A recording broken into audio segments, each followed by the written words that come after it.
Right behind me is a 2024 Mini Cooper S. And you can tell right away it's different because it looks like someone shoplifted the roof off. Of course, that's not true. This is a convertible. And if you clicked on this video, you're probably wondering what it's like. This is a third generation Mini Cooper and it's now approaching its first decade. And specifically, it's a Cooper S, which is the sporty-ish version. It's got some added spice. That means it's got a 2-liter turbocharged engine that sends out 189 horsepower to the front wheels via a 7-speed dual clutch automatic gearbox. The engine itself is the B48 that you find in a lot of BMW products, especially in Europe. But I'm not in Europe right now. I'm in California where I rented this car. And I hesitated a lot before making this video because I didn't bring my tripod and my camera and my mic and everything I usually use to film my videos. So I thought, why not try a new format? So here are these reviews which offer the same information as always,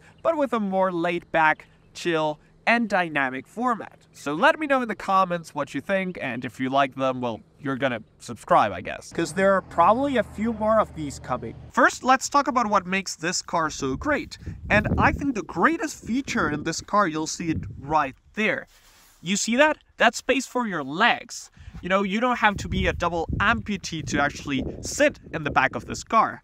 I'm about 6 foot tall, the seat is in the correct position for me to drive, and you've got space. If the passenger seat weren't all the way back, you'd also have space there, so you can conceivably take 4 adults here and they'll be relatively comfortable. That's not something that can be said for most convertibles, even those who technically have rear seats. Most of them are unusable, let alone a Miata where you don't even have the seats to begin with. So if you're a person with friends, like me, well, then this is one of the greatest options if you want a convertible, which is a perfect California car. Look how beautiful this is.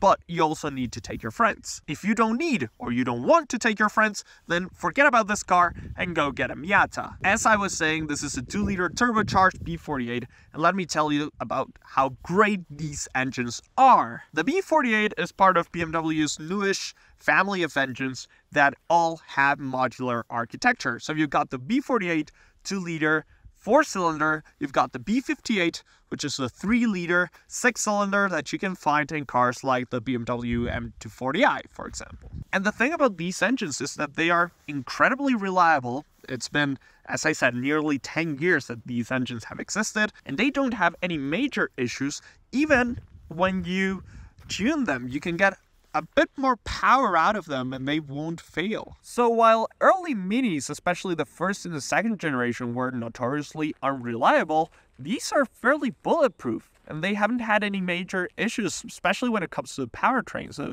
gearbox and engine, that's not going to be an issue. We've now established that the Mini is a reliable car and that it's usable as far as convertibles go for adults. Another great thing about this car is that it's really fun to drive. That is the road that I had to take to come up here, and let me tell you that I had a blast. As far as compromises go, if you really want to have fun, get a Miata. Now let's go over the interior for a sec. This car has keyless start and lock and unlock with this button. And if we go over the equipment, we've got dual zone automatic climate control, heated seats for both passenger and driver.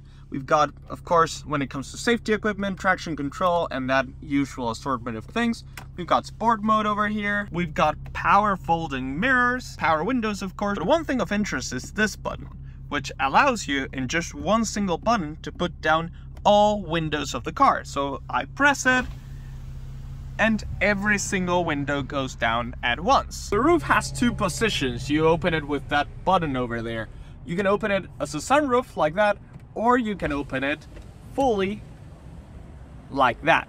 And you can do that up to 20 miles an hour. Beautiful car to enjoy in the California sun. You also get cruise control, paddle shifters over here. You also get these seats, which are made of a material that looks like leather, but I wouldn't be 100% sure that it's actually leather and not some kind of plastic vinyl that looks like leather. As usual in modern cars, you get CarPlay, which can be connected over there. You may also control the screen with this knob here.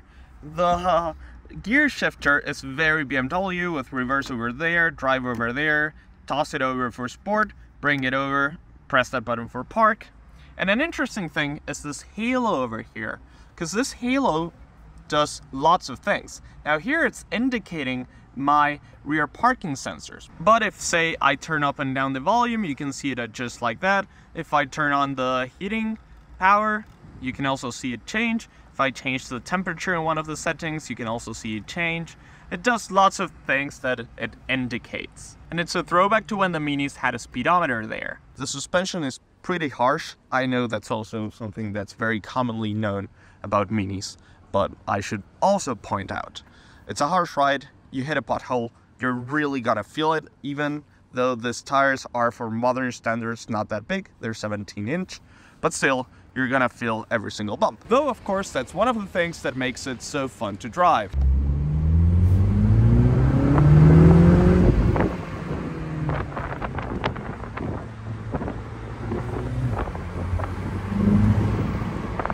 There are two things I had to wait until nighttime to show you. And the first one of them is this. You get the Mini logo on the ground when you leave or enter the car. I think it's a bit tacky. I don't like it personally when cars do this. I know this is very popular in a lot of current cars. If this were an option that costed extra money, I would disable it. It comes out of the mirror.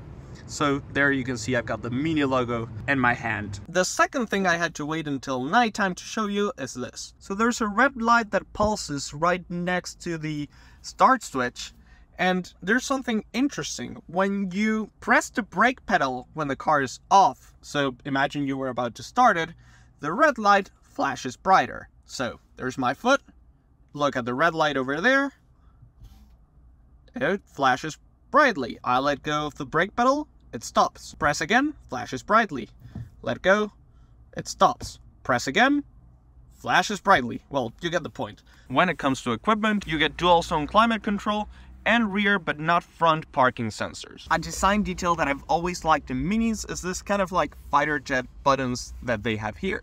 So turn off the stop start, turn off the stability control, and engage sport or green mode. Sport mode gives the exhaust a little bit more sound and gives you far more responsive upshifts and downshifts. You've also got another set of buttons up here that control the lights and the opening and closing of the roof. Since Minis are all about design, let's talk about the exhaust. I'm sure a lot of you already know the story, but these exhaust shapes actually started because when the first Mini was created by BMW, they realized on the concept car they had no exhausts. So one of the designers just grabbed a Coke can and pressed it against a clay model, and thus these exhausts were born.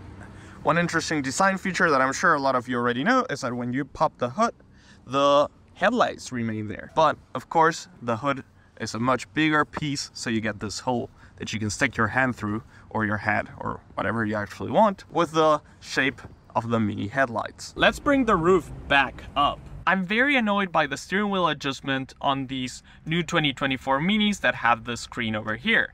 Now, this is how I'm seated. You can see that part of the steering wheel blocks just a tiny bit of the dash. So I thought I'd adjust the steering wheel, bring it back up a little bit. Well, this is as far up as it goes, and if I move it down, it moves along with the screen, so the screen is always partially obscured by the steering wheel, and that really annoys me. And if you follow me to the back, you'll see one of the most disappointing aspects of this car. Well, first you get a tailgate on this Mini. You can maybe sit here if you're not too fat. But if you actually look at the trunk space, you can only fit one carry-on and one backpack. And that's exactly what I've been traveling with, but otherwise this car would have been almost unusable, or at least unusable if you want to use the full interior of the car. Overall, man, I love this Mini. This is probably the car that I would rent every single time I came to California. It's very good on gas, it's very fun to drive, it's tiny, and I like that. You've got a convertible top for this beautiful California weather. Would I buy it? Well, probably not. I think there are a lot more interesting cars here in the United States. And in Europe, well, maybe I would buy it, but I do need to take my friends around every now and then. if you have to take friends around, this may be a very good car for you if you want something sporty and fun at the same time. But if you don't take friends often, then just get a Miata, an MX-5. You're gonna be much better with it. And if you like this video, don't forget to comment, like, and subscribe for more content on this channel.